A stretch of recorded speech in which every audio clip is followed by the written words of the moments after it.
Wisher. He's an international student from Jordan and the current Vice President for Welfare and Campaigns. He's a mechanical engineer by training and certainly one to watch for the future. Amir has achieved 19 successes as Vice President for Welfare and Campaigns and has worked closely with the SU President, Gila Al-Jabori, to secure £4,000 for Black History Month, which is the first ever in Cardiff student union history. Pretty much of an achievement. So, can we show our appreciation for Amir as he shares his experience with us?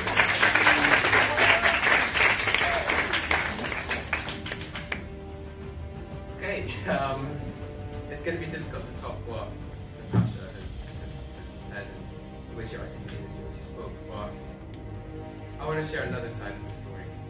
I want to share the side that's in the system.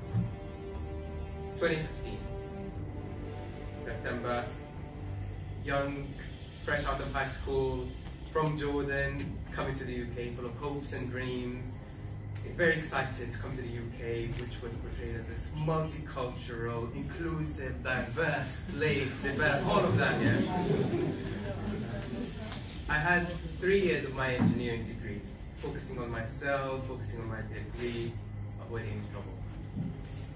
During my final year, I decided to run for SU elections, and that's where it all began. I was not welcome. I was now an obstacle in the system, simply because I refused to remain silent. I decided to challenge injustice within the system. However, thanks to all of you, I am in this position today. What I have faced, I have faced challenge after challenge after challenge. I have faced bullying, Islamophobia, harassment, racism, you name it. I've been through it all. Only a few weeks ago, we worked with the university to establish an LGBT+ mental health school attraction. I spoke with the officials about extending such a great example to the Vietnamese students. Do you know what response I got? Why do we? Do you have evidence of racism? Mind you, in that very same meeting, there were reports of serious cases of racist incidents on campus. But again, why do we need the NC? So basically, for as long as this university existed, BME students have not been looked after. Evidence of racism. Mr. Middle-aged white man, Mr. Senior staff member, these serious cases are your evidence. Just the other day, I visited the School of Engineering, my school, to, nostalgia, to be in a place where I used to be for 3 years, with Mr. Chairman over here. As I stepped into the building,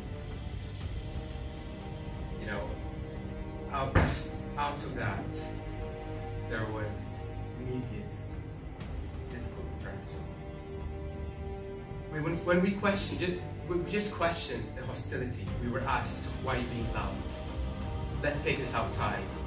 They literally moved from reception down to us, stood right next to us, intimidating us. And I have a bit of evidence. You can show the video of what.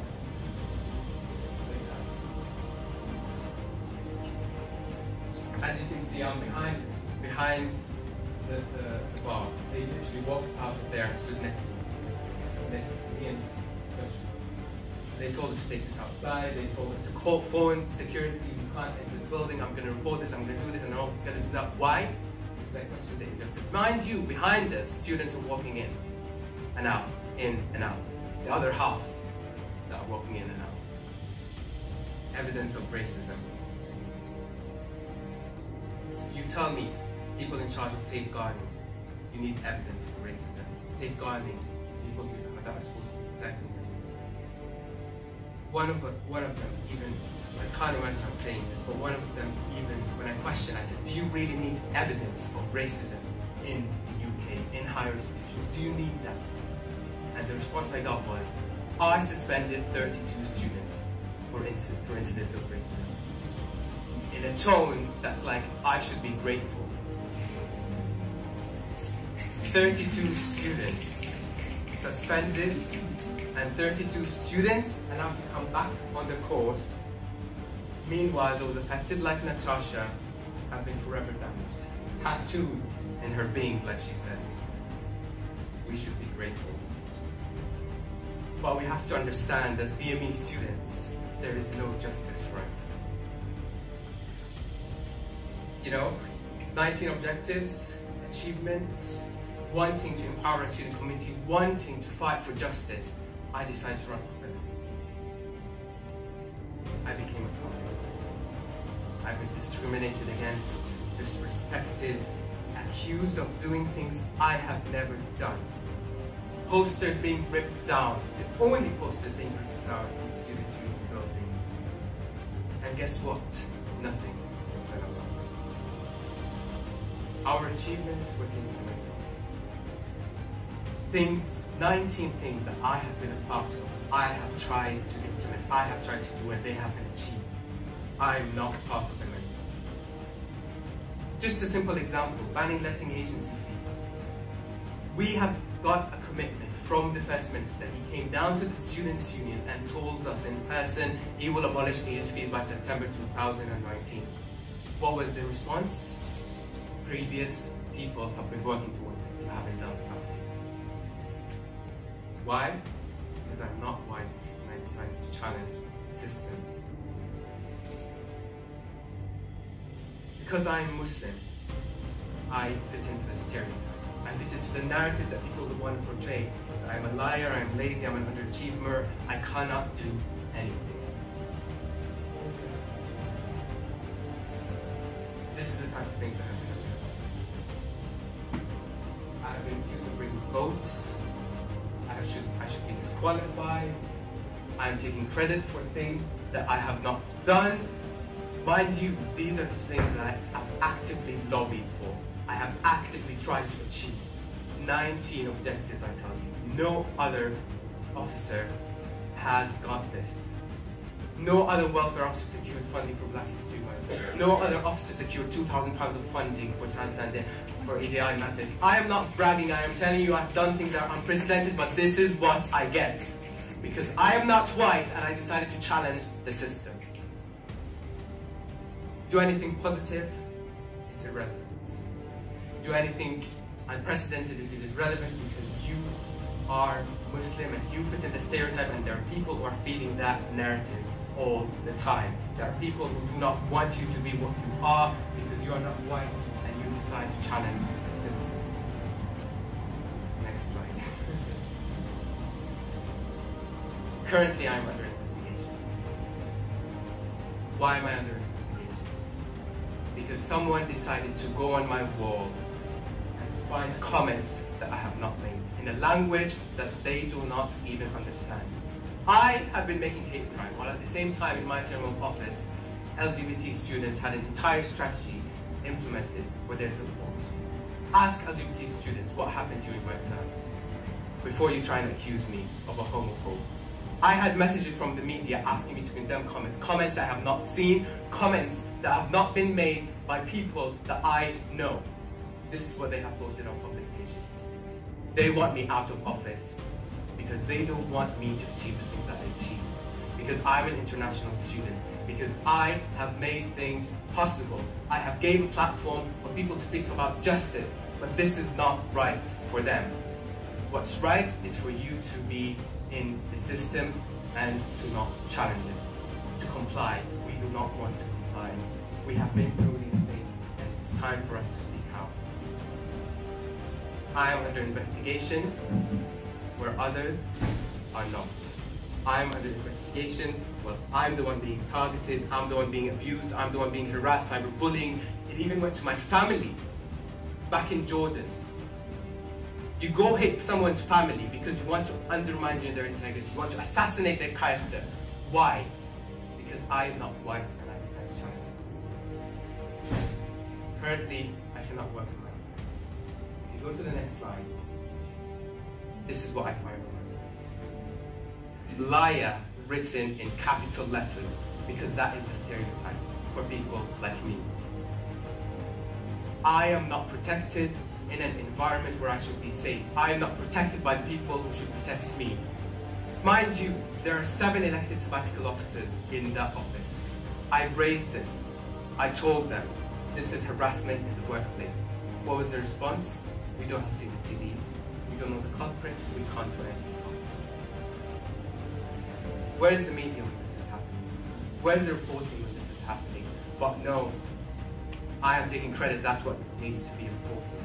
I am saying things that I have not been saying, and that is what needs to be reported. I am accused of bringing votes. That's what needs to be reported by people who think they can feed the narrative, who think they can undermine my character, who think they can assassinate everything that I have done. I don't want any student to go through this, but I am telling you, this is what happens when you're in the system.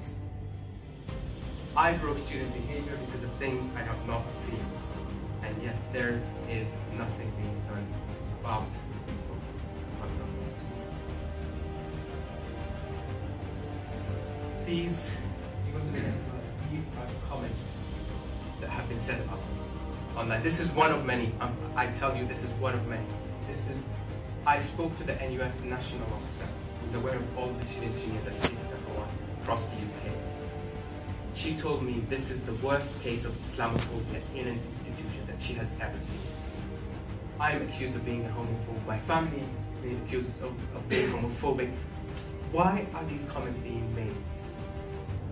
You tell me, but I think the answer is clear. I am not white and I decide to challenge the system, and that is the response that I get. Today, however, we will not be silenced. As I'm trying to organize this event, as I'm trying to send this open letter to the universities, I'm trying to vocalize the issues that the students face, I am faced with more backlash. You know, I should not be doing this because I'm a sabbatical officer and I should be mindful of all of the students. The university has gotten back to me and told me you should be mindful of the students affected who took part in Anaphylaxis. I'm sorry, but they are not affected. They have graduated, they have been through their medical degree, they are gonna be doctors. People like Natasha are affected and continue to be affected, and it's gonna be tattooed into their being. I tell you not. I kid you not, this is the reality. These jokes, these comments, it's not on. We do not deserve to be discriminated like this. We do not deserve to feel like this, because we deserve better than this. We deserve better than this. We refuse to be grateful. We refuse not to speak out against racism issues that are experienced by our student population. When I come to the university and I tell them we need support, we need something to be done, I don't deserve to be disrespected. I don't deserve to be shouted at. I don't deserve for them to turn my back and not allow me to speak. I don't deserve for them to tell me that the experience of one protected characteristic is different from the experience of another. Because I know what I have been through. You do not know what I have been through. You do not know what the students have been through. And you cannot make these judgments. Because senior staff members, you do not understand. Racism is real. Racism is deep. Racism is an institution, and if you try to challenge it, if you are BME, you are faced with more backlash. If you are from the second half of society, you are congratulated. You are congratulated for the work that you have done. Even if it's minor, even if it's small, if you take credit for things what others have not, you are the one who is taking credit. If you lie while the others lie, you are the one who lies. If you step out of line while others step out of line, you are the one, but if you don't step out of line while others step out of line, you are the one who stepped out of line. Because you fit in to that stereotype. You are feeding that narrative. People are feeding that narrative to you. I cannot tell you how much my well-being has been damaged these past days.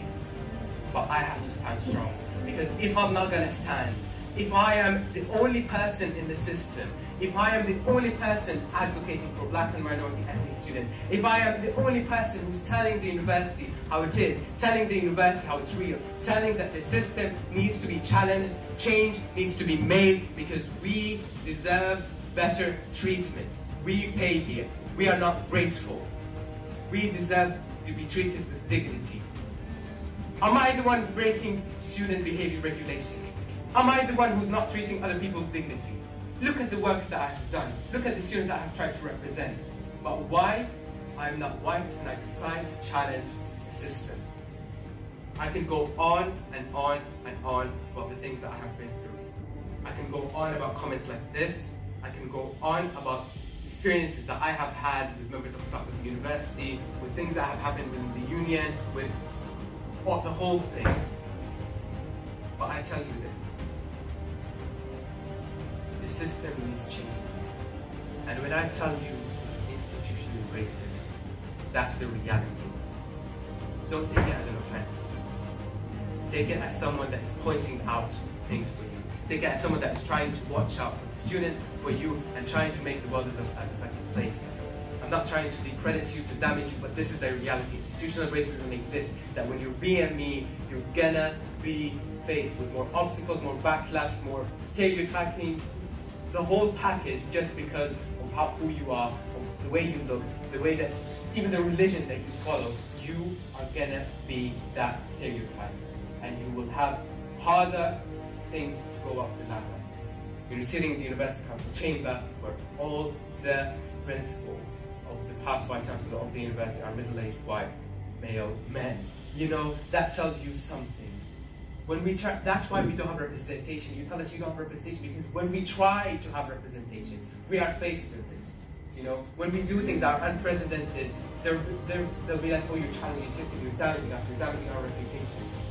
Well, the matter of fact is, I'm watching out for every single student here at Cardiff University. And when I focus on a person, or on a certain protected characteristic, I'm speaking that from these people who have not had their voices heard ever before. You know, I don't need to speak about people that have their voices heard before because they have had the platform to speak on. But people who have not had the platform to speak on, it is my duty to speak on their behalf. And I think I'm going to end it here, that we no longer need to be silent. It is our time now to stand up for justice. I'm leaving in a couple of months, but I will do my best to pave the way for people like you to come up and challenge the system. And I'll make and pave a way for you to come and speak your mind, and speak your voice, and get you.